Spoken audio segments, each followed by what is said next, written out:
"Excuse my little subterfuge," said the Countess, in reply to her companion's half-reproachful observation on the subject.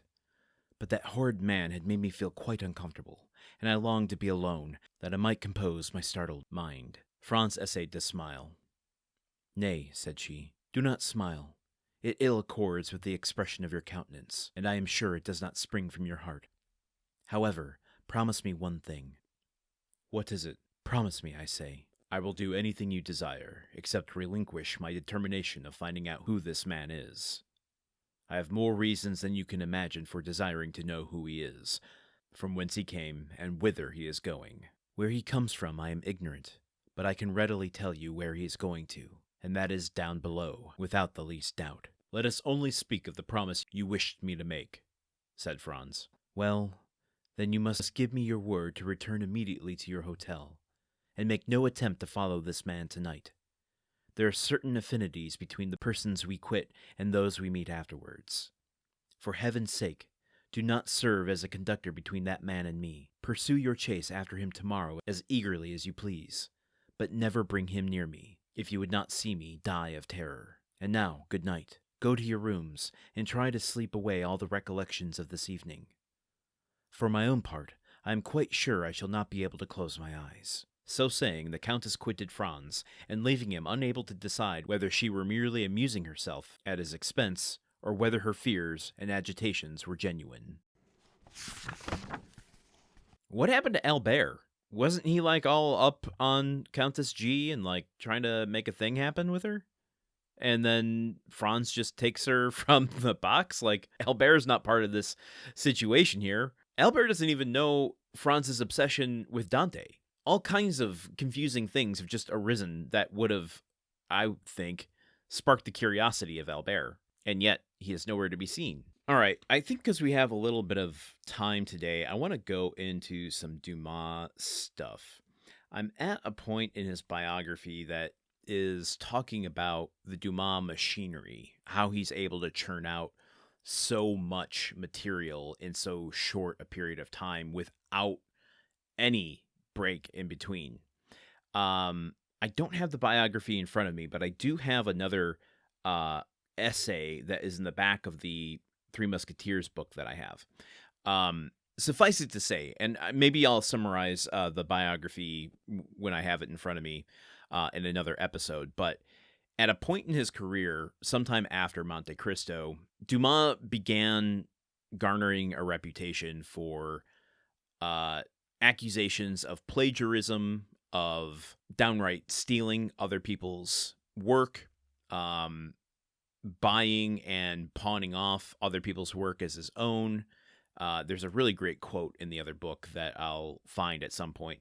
But this is a passage out of a commentary by Brander Matthews, who I don't really know who that is, but that comes from a publication called Alexander Dumas in the French Dramatists of the 19th Century from 1901. So I'm going to just read this verbatim here. Ben Jonson, we are told, once dreamed that he saw the Romans and Carthaginians fighting on his big toe.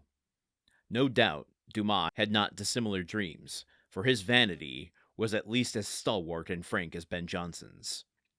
To defend himself against all charges of plagiarism, the French dramatist echoed the magniloquent phrase of the English dramatist, and declared that he did not steal, he conquered. But it is justice to say that there was no mean and petty pilfering about Dumas.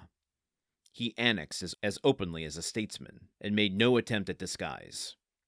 In his memoirs, he is very frank about his sources of inspiration, and tells us at length where he found a certain situation, and what it suggested to him, and how he combined it with another effect, which had struck him somewhere else. He goes on to say that, but whatever he took from other authors, he made into something very different, something truly his own, something that had Dumas facite in the corner, even though the canvas and the colors were not his own. In a word, all his plagiarisms, and they were not few, are the veriest trifles when compared with his indisputable and extraordinary powers. So, again, yet another kind of backhanded compliment, just like the other passage of criticism we've read in a previous episode, in I think it was chapter 33, when I was struggling to get through that. That passage struck me because it sounds a lot like another person working today, not an author, but a filmmaker, and one that I have a huge problem with, by the name of Quentin Tarantino. Now, Tarantino is a spicy, spicy topic for me, and I will be on my best behavior here. Suffice it to say that Dumas does seem, in what I've read of his, direct writing, non-fiction stuff, essay-esque letters and whatnot, that he is very forthcoming with where he finds material. Maybe not as forthcoming as, like, who wrote that material in the first place, but the difference being, this essay here is basically asserting that Dumas is a remix artist. He takes a little bit from over here and mixes it with a little bit from over here. Maybe there's a historical moment that he mixes with a bit of memoir from this person.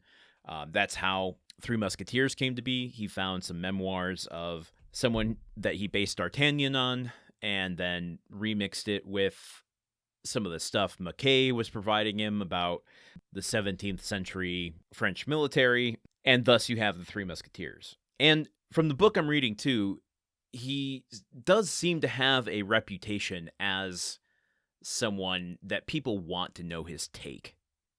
What's your spicy take, Dumas? And he always had a quick turn of phrase.